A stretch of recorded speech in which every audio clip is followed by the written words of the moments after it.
feel like I have a word, and maybe it's for me, because as many of you know, last week, this past weekend, I was in Biloxi Saturday and Sunday. My Aunt Eula had passed away. And they had called us it was the Monday before last. They had called us and told us that she wasn't doing well, and they had sent her home on hospice, and that we needed to come see her if we wanted to see her. So I traveled over to my cousin's house, all the way in Bedeco. Anybody know where Bedeco's at? And so I went in there, and she was already in a comatose state. She could not respond. She was just laying there. And as I sat there and stared at my Aunt Eula, the only thing I could think of was all through her life, her faithfulness to the Lord. In spite of no matter what season she was in, she never wavered, not one time. And I could name a bunch, but just to tell you, one of the times that she went through, she had they had built a church over in the big city of Latimer. Anybody that knows where Latimer is, y'all probably laughing right now. We know some people that know where Latimer is, and if it's one of them places where if you blink your eyes, you will miss it. And I think they had Crewthird. Do you remember Crewthird store? You know, it was a little country store, and it wasn't big enough. I think they had 2 aisles in it, and a meat market. And anyway, they had built a church out there. Well, they built the church first, and then they were going to build a parsonage onto the church for them to live. They had just finished the parsonage, and it was really beautiful, and she was so excited. And my uncle had taken her out, and she had just bought all new furniture for the parsonage, their house that they were going to be living in. And when my uncle's twin brother died, so they were in a tailspin trying to get to the wake. And I remember we all walked into the wake at the funeral home there in Ocean Springs. We all walked in there together. And as soon as we did, somebody come running out of the office of the funeral home and grabbed my uncle and my aunt and said, "You got to get back home, hurry. Your house is on fire." Before they could get back, the church and the house had completely burnt down to the ground. And they lost everything, and there was no insurance. And I remember that night, as I stood there beside my aunt, the only thing she said, "Well," she said, "the Lord's brought me this far." And she stood with the only dress that she owned at that time now and walked all there. And as a minister of the gospel, she never stopped teaching. She never stopped preaching. And there were many times that she encountered in her life, and I admired the strength that no matter what season she found herself in. I've shared, it reminded me of an old song that says, "Long winding roads, they keep on leading me." There's many times in life we don't understand where the road leads or why it leads the way it does. But there's one thing we have to have faith in, that God is the master and He has the master plan. And that we don't understand it. I am a firm believer that whenever we leave this world, I will hold way more questions in my basket than I will hold answers. But in spite of it all, I know that He holds the plan. And I know that He has a purpose for it all. And when He said that all things work together for the good of them that love the Lord and called according to His purpose, He meant all, or He wouldn't have said it. It takes the good, the bad. And I don't know why the road leads the way it does sometimes, but I'm here to tell somebody, have faith. Don't stop. Keep pressing. And tonight, I want to bring to you a simple thought called Limp If You Have To. And if you will, we're going to read in Hebrews chapter 12, verses 1 through 3. It says, "Wherefore, seeing we also are compassed about with so great a cloud of witnesses, let us lay aside every weight and the sin which does so easily beset us, and let us run with patience the race that is set before us. Looking unto Jesus, the author and finisher of our faith, who for the joy that was set before him endureth the cross, despising the shame, and sat down at the right hand of the throne of God.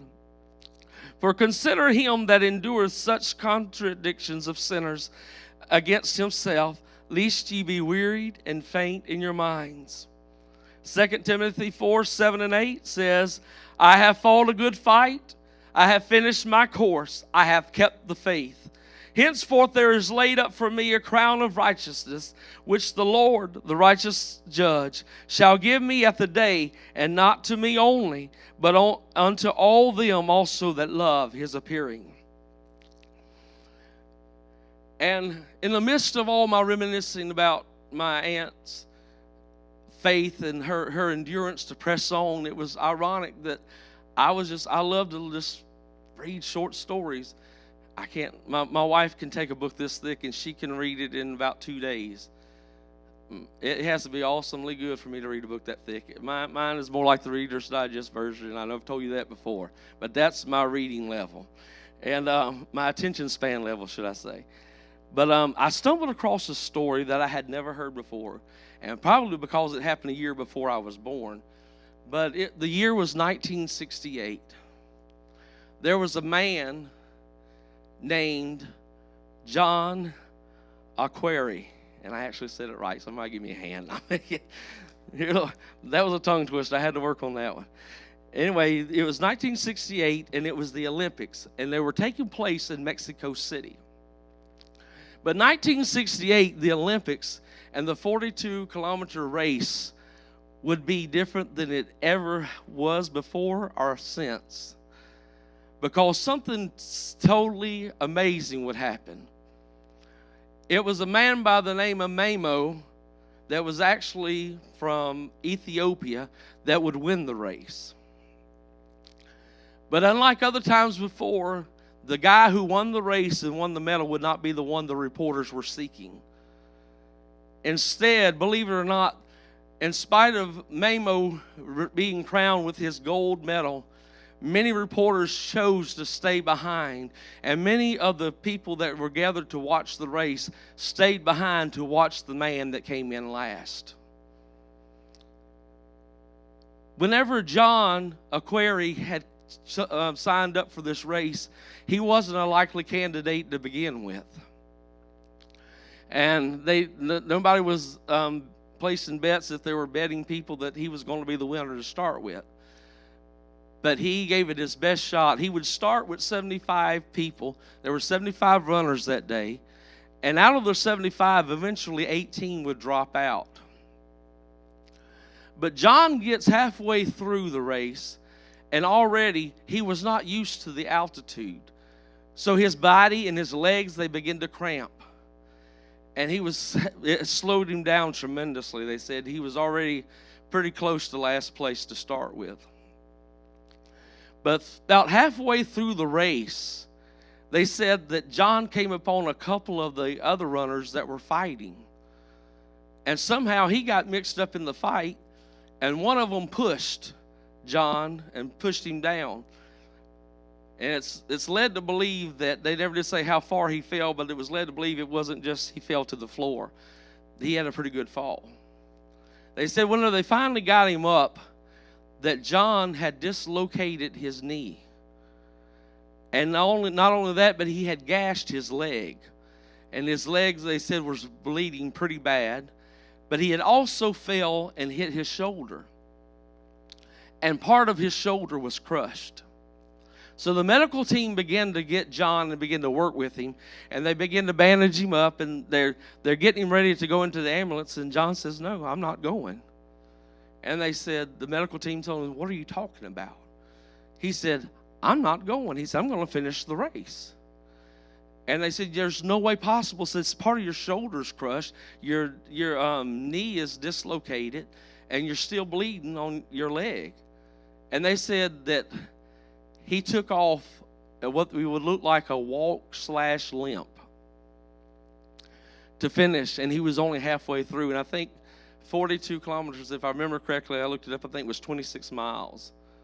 And so he was only halfway through with that. So 13 more miles to go to Limp. So the crowd begins to hear the story of this guy that has a dislocated knee, that's bleeding badly and has a crushed shoulder.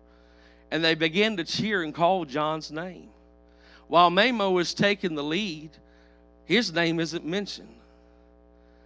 And they said that John, when he finally finished, the guy that finished second to last finished an hour ahead of John.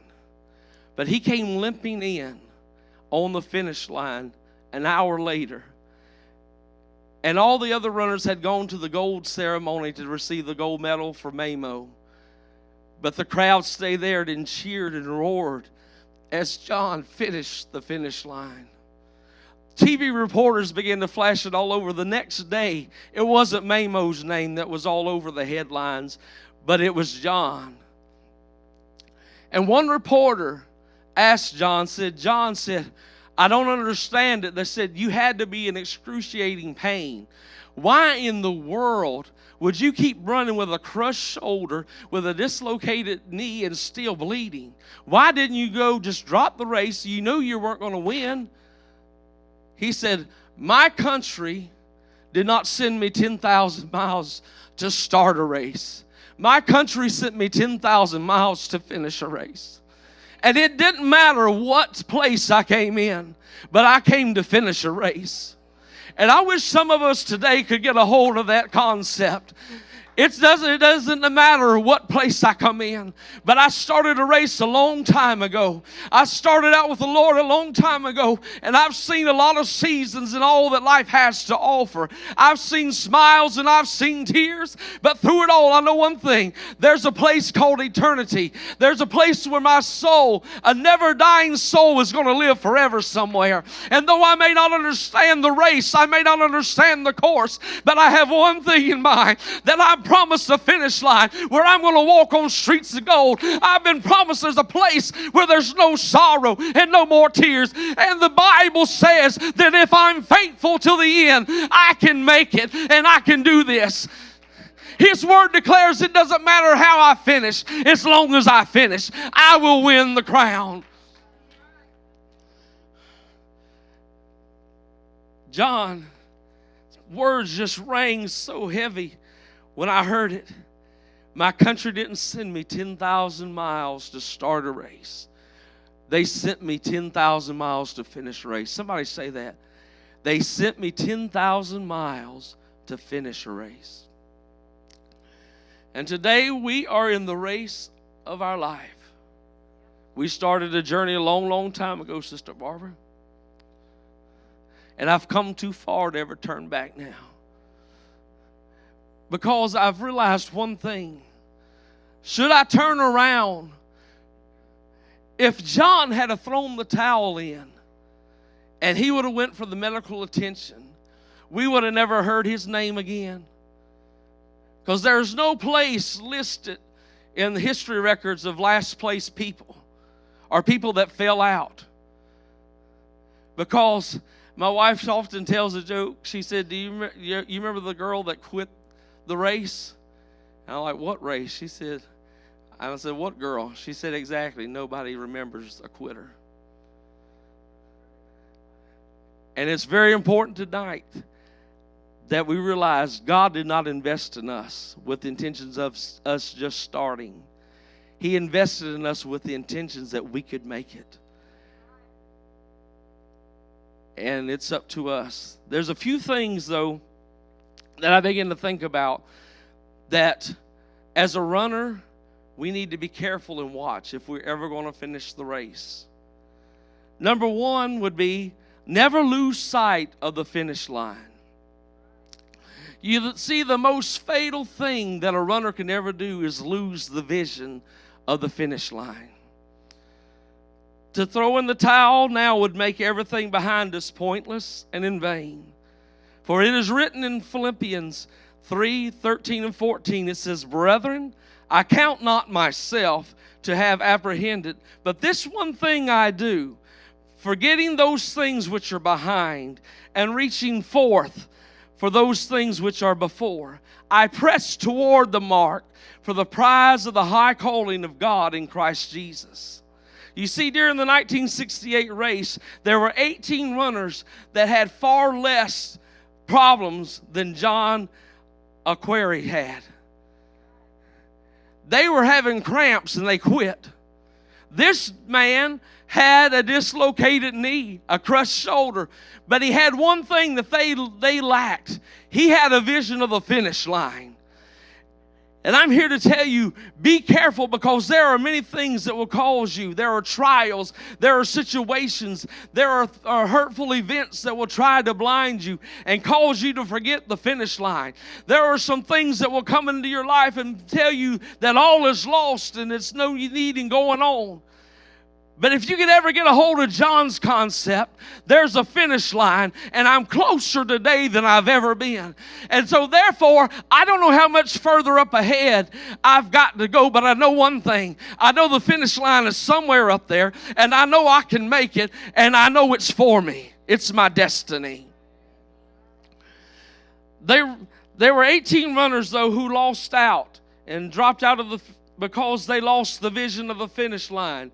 They wrote it off as unattainable. It was too hard and simply not worth the pain. But there was one man who had what looked like every right to drop out of the race. However, he stood and said, I came to finish this race, not just to start one, and I have to limp to the finish. If I have to limp to the finish line, so be it. I will limp if I have to. Somebody say, I'll limp if I have to. Yes, he had a vision of the finish line and a purpose he came and started for. The number 2 thing you will need to, if you want to finish the race, you'll have to know is your trials serve as distractions. Remember, your trials are tools that the enemy uses to steal the view and the focus of the finish line. Because since I've started this race, I have covered many, many miles. And some of you've covered way more than I have. But I can tell you one thing. I have seen every season of life. I have felt winter's bitter cold. I have felt the loneliness as everything in my life seemed dead. But however, I was like David.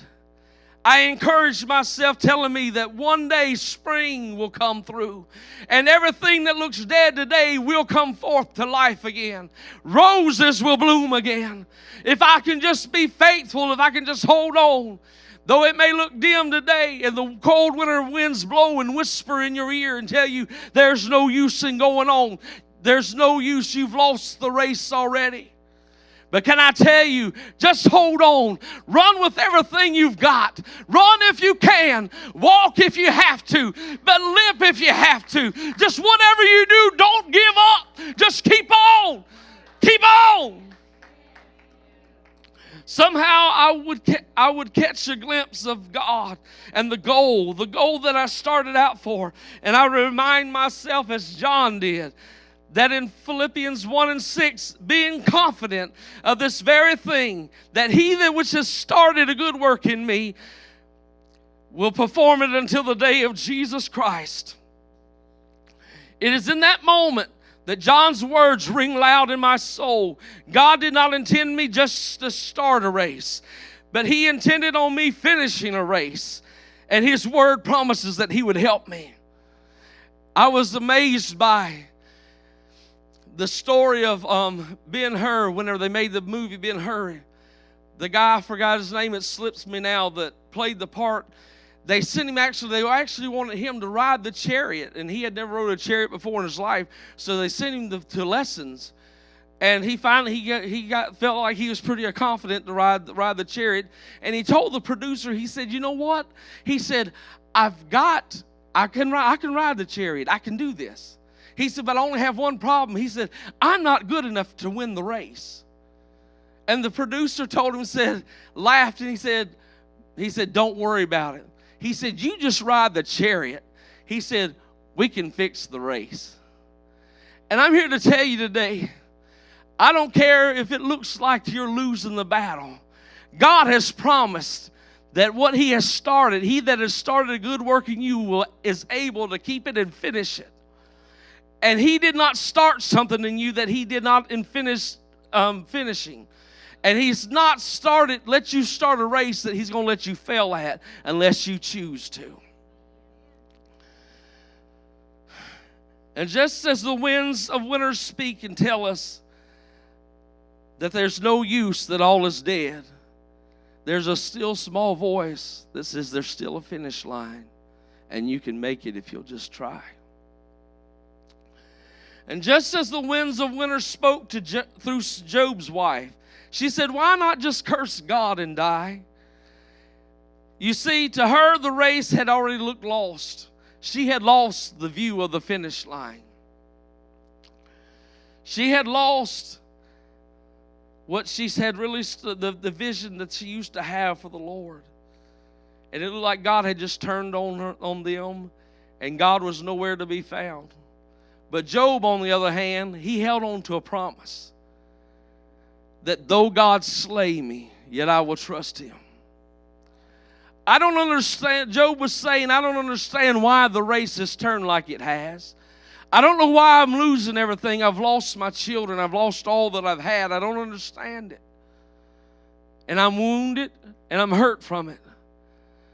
But though God slay me, I will trust him. I'm still going to look for a finish line. I'm still going to press on, and I'm going to limp if I have to. I'm going to go on and cross the finish line without my children. I'm going to go ahead and I'm going to finish this race without my money. I'm going to go ahead and finish without all my cattle and all my belongings, because I know that the finish line is going to be worth it. He's already promised it, and his word has promised I can make it. Until the day I die, he said, I will trust him. I will finish this race, even if I have to limp. I will trust him. I will cross the finish line. The trials that makes no sense can't steal my vision of the victory that awaits. If I just hold on till the end of the race, for it is written, Matthew 25:21, his Lord said unto him, well done, thy good and faithful servant. Thou hast been faithful over a few things, and I will make thee rule over many things. Enter thou now into the joy of the Lord. It is then I lift my head, and in spite of the harsh winds that blow, I blaze on. Yes, I will make it someday to the finish line. And winter, you will not stop me. With everything dead in my life, I will press on, because I will limp if I have to. Number 3, weariness will come. The race has seemed so long, and I've wondered if I would ever see the finish line. That's when weariness tried to do me in. It's at that point of the race that I've learned what the Apostle Paul meant when he penned in 2 Corinthians 11 and 23 through 29. Are they ministers of Christ? I speak as a fool. I am more. In labors more abundant, in stripes more above measure, in prison more frequent, in deaths oft. Of the Jews 5 times received I 40 stripes, save one. Thrice was I beaten with rods. Once I was stoned. Thrice I suffered shipwreck. A night and a day I have been in the deep. In journeyings often, in perils of water, in perils of robbers, in perils of mine own countrymen, in perils by the heathen, in perils in the city, in perils in the wilderness, in perils in the sea, in perils among false brethren. In weariness, he said, in weariness and in painfulness, in watching often, in hunger and thirst, in fasting often, in cold and nakedness, beside those things that are without, that which come upon me daily, the cares of all the churches. Who is weak? Am I not weak? Who is offended, and am I not burnt? Even weariness attacked the Apostle Paul during his race, yet he comes back and pens these words in Hebrews 10. He says, cast not away therefore your confidence, which hath great recompense of reward, for ye have need of patience, that after ye have done the will of God, ye might receive the promise. For yet a little while, and that he that shall come and will not tarry. So Paul says, yes, I get weary, but then I remember the promise of the finish line. If I can just hold on, morning is coming. The weeping, it only endures for a night, for joy cometh in the morning. If I can just hold on and keep my vision of the finish line. Yes, I'll keep pressing on, and I will limp if I have to. Galatians 6:9 says, and let us not be weary in well-doing, for in due season we shall reap if we faint not. John could have just passed on, and it's a wonder he didn't pass out. But his desire to see the finish line was greater than any pain that racked his body. I cannot imagine the pain that he suffered as he tried to limp his way 13 more miles to the finish line. Not to mention the cramps that he was already exposed to and experiencing. So though I'm weary in my mind, and Satan, you tell me to stop and give up the fight, but I can't cast away my confidence that the finish line awaits for me. I can't cast away the promise that it's my destiny. It's the prize that I can attain, and I can attain it. His word has promised I can. It's a prize of a crown in a place that is built just for me. I will press on. Enemy, I will limp if I have to. Devil, I don't have much run left, but I'll think I'll limp on if I have to. I'll run while I can, and when I can't run anymore, I'll walk. But then if I can't walk, I'll limp if I have to. But number 4 is the one that is most crucial, and I want you to be very careful of. I want you to be very careful of the fall.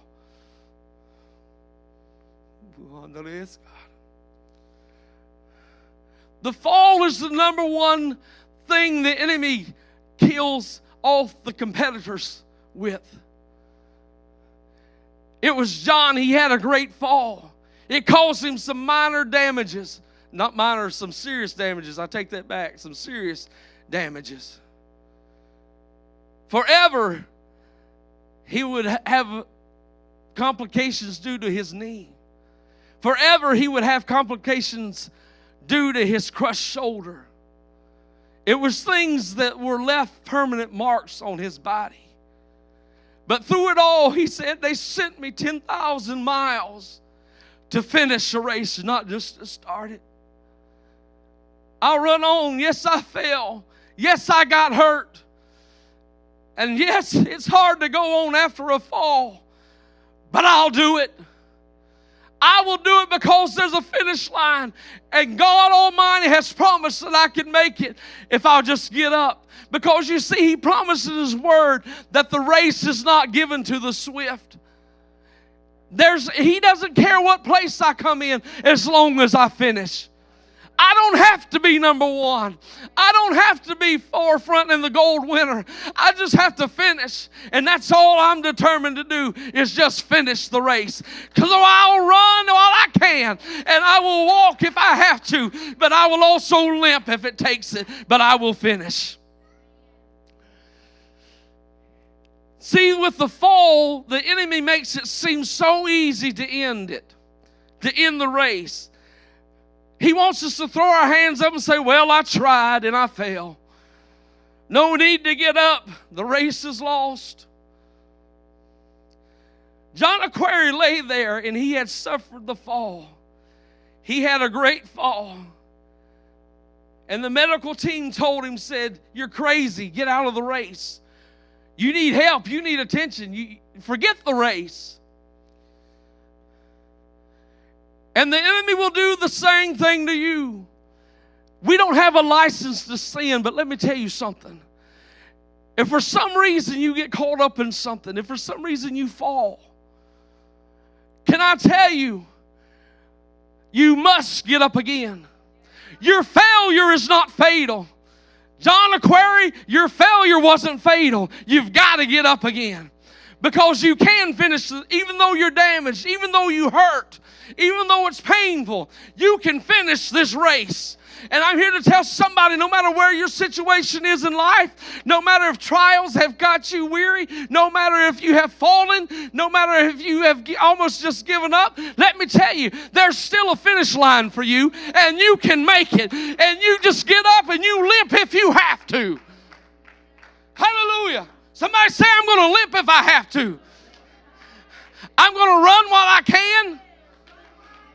And I'll walk if I have to. I'll even limp if I have to. But I'm going to make it.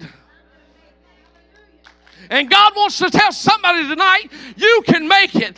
You've got this. You just got to pick yourself up and you got to run one more time. And if you don't have any run left in you, limp. Just cross the finish line. Just keep going. Don't give up. Keep on going. The enemy's telling you, give up. You've lost the race already. But I'm here to tell you and encourage you, you don't have to be number one in this race, just as long as you finish the race. You see, in Matthew 20, verses 1 through 15, for the kingdom of heaven is likened to a man that is a householder, which went out early in the morning to hire laborers in the vineyard. And when he had agreed with the laborers for a penny a day, he sent them into the vineyard. And he went out about the third hour and saw others standing idle in the marketplace. And he said unto them, go ye also into the vineyard, and whatsoever, I'll get it right one day, whatsoever is right, I will give you. And they went their way. Again he went out about the 6th and 9th hour, and did likewise. And about the 11th hour he went out and found others standing idle, and saith unto them, why stand ye all day idle? They said unto him, because no man hath hired us. He said unto them, go ye also unto the vineyard, and whatsoever is right, that shall ye receive. So when even was come, the Lord of the vineyard saith unto his steward, call the laborers, and give them their hire, beginning from the last unto the first. And when they came that were hired about the 11th hour, they received every man a penny. But when the first came, they supposed that they should have received more. And they likewise received every man a penny. And when they had received it, they murmured against the good man of the house, saying, these last have wrought but 1 hour, and they have made equal unto us, which hath borne the burden in the heat of the day. But he answered unto them and said, friend, I do thee no wrong. Didst thou not agree with me for a penny? Take that thine is, and go thy way, and I will give unto these last even so as thee. Is it not lawful for me to do what I will with mine own? He said. Is thine eye evil because I am good? What we have here was a parable of laborers. Some had come in the first hour. Some had come in the 9th, the 6th. Some had come in on the 11th. But every one of them received the same pay. And I know there's more to this story, but what I got out of this story was in the race. It doesn't matter what place you come in. You don't have to be the one that came in the first place. You don't have to be the one that come in the second place or the third place. But as long as you finished, these laborers come in as long as they finish their task. What if they didn't come in but the last hour, they got the same reward. So I'm here to tell you, don't let the enemy beat you up because maybe you stumble, maybe you fail. Don't let the enemy beat you up because you're going through hard trials. If you'll just be faithful, if you'll keep your eye on the finish line, it doesn't matter what place. You don't have to be number one. You don't have to be the fastest. You don't have to be the best in the crowd. All you got to do is be faithful and finish and make it to the end. So run if you can and walk when you can. But if you can't walk, then limp if you have to. I don't care what hour you came in. I don't care what place you finish in. If you just start and finish, you have a reward that's waiting on you. But sir, you don't know how damaged I am. I can't run. Then limp if you have to, but whatever you do, don't give up. For a just man falleth 7 times and riseth up again, but the wicked shall fall into mischief. The sideline guys told John, quit, give up. You've suffered a terrible fall. He said they didn't send me just to start a race, they sent me to finish the race. With that, he got back up and limped on his way. The enemy sits on the sidelines and laughs and tells you might as well give up. You've suffered a terrible fall. You've really messed up this time. But someone needs to stand up and declare today that rejoice not against me, O mine enemy. When I fall, I shall arise. When I sit in the darkness, the Lord shall be a light unto me. I will bear the indignation of the Lord because I have sinned against him until the plead of my cause and execute judgment for me. He will bring me forth to the light and shall behold his righteousness. Yes, I've lost my vision and my goal from time to time. I've seen trials on every hand.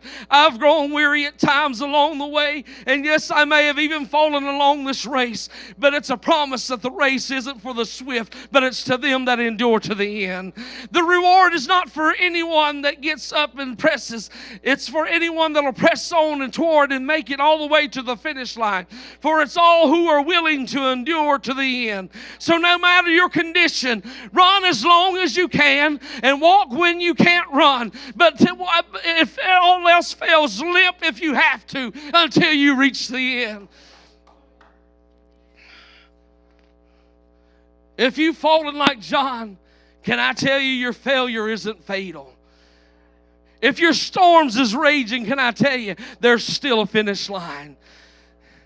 If you feel like all is lost, can I tell you God has sent me here tonight to tell you you can make it, that you've got this. God is telling you today to stand up, and if you have to limp in. Whatever it takes, just finish. For in 2 Corinthians it says, we are pressed in every way, but not crushed. We are perplexed, but not in despair. We are persecuted, but not abandoned. We are struck down, but not destroyed. Jeremiah 18 talks about the clay. I talked to someone not too many days ago, and this message has a dual thing for me. Not only does it remind me of my aunt's faithfulness and how she persevered through some deep, hard times and times when the race really got hot. I talked to a person that feels like they had messed up. And can I tell you, if you're not careful in the fall, 2 things will happen in a fall. You will either, I know you've heard it a million times, you will either get bitter and withdrawn, or either you will get better and stronger.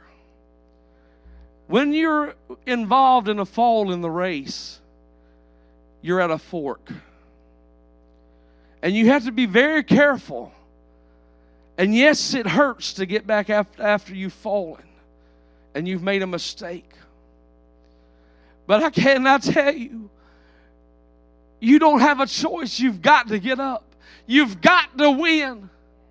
Just because you've fallen don't mean you're out. John Aquari sitting there with his dislocated knee, his crushed shoulder. It looked bad and everybody's like the race is lost. But can I tell you, my God, it says if we fall, we have an advocate with the Father. The race is not over. You've got to get back up. It said the just man falleth 7 times, but he arises again. You've got to get back up. You can't become a victim, because quitters never win and winners never quit.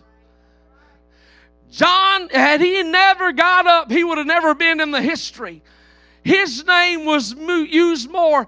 Most people can't tell you who really won the Olympics of 1968, but they can tell you the story of John Aquari. Because it was a story of a man that, despite it looked like the race was lost and it looked like there was no way he could go on, he got up and he said, I've come to finish this thing. I may have stumbled and I may have messed up, but I come to finish it and I'm going to do just that. And he declared, he said, I will run while I can, and then if after that I will walk when I have to, but if I have to, I will limp. You see, the clay became marred. Where at? Right as it said in the potter's hands. The clay was in the potter's hands when it became marred. The potter, though, didn't take it and throw it away. He began to mold and shape and began to make it anew again. And I'm here today to tell you, as I told another individual, you cannot let this thing cause you to become cold and bitter and withdraw yourself. You've got to get up and you've got to limp if you have to. Let the potter take you and mold you. Because whenever he gets through with you, you will be stronger than you started out being. If you'll just get up and if you'll refuse to throw in the towel, if you refuse to give up and accept defeat. So in closing tonight, I just wanted to let you know that no matter where you're at in life, you're in the race of your life, and eternity is dependent on your choice. Are you going to jump out of the race and give up? Or are you going to bow up and do like John did and say, you know what? I'm not a quitter. I started this thing to finish it, and that's exactly what I'm going to do. I'm going to limp if I have to. Whatever it takes, all I know is I'm going to finish the finish line. I am going to finish the race. I'm going to hear him say, welcome home, thy good and faithful servant. A crown of life you have won. I don't care what your storm is. I don't care how bad the situation looks. I don't care how bad you may have fallen. If John can run the race, spiritually, I'm here to tell you, God is telling you, you can make it. Just limp if you have to. Run while you can and walk if you have to, and even limp if you have to. But whatever you do, don't quit. Your failure is not fatal. Your storm is not fatal. You're stronger than this, and you're going to make it. As Brother Jarrett comes, I'm going to let him turn it back over to him. But the one thing I want to tell you, be strong. And know this, the only way you can lose the race is if you refuse to get back up again. John Aquari, one of the most famous people of sportsmanship of the Olympics, was a last place person. So quit letting the enemy tell you you're nothing. Quit letting the enemy tell you, bombard you with storms and trials and causing you to lose focus of the finish line, causing you to think that the finish line isn't worth the pain. Because if you'll just be faithful, he said, if you'll be faithful over a few things, I'll make you rulers over a lot. So though you may be weary, maybe you've fallen, maybe you've stumbled, maybe you're just weary in your mind, I want to refresh your memory. There is a finish line, and God said you could make it. So limp if you have to.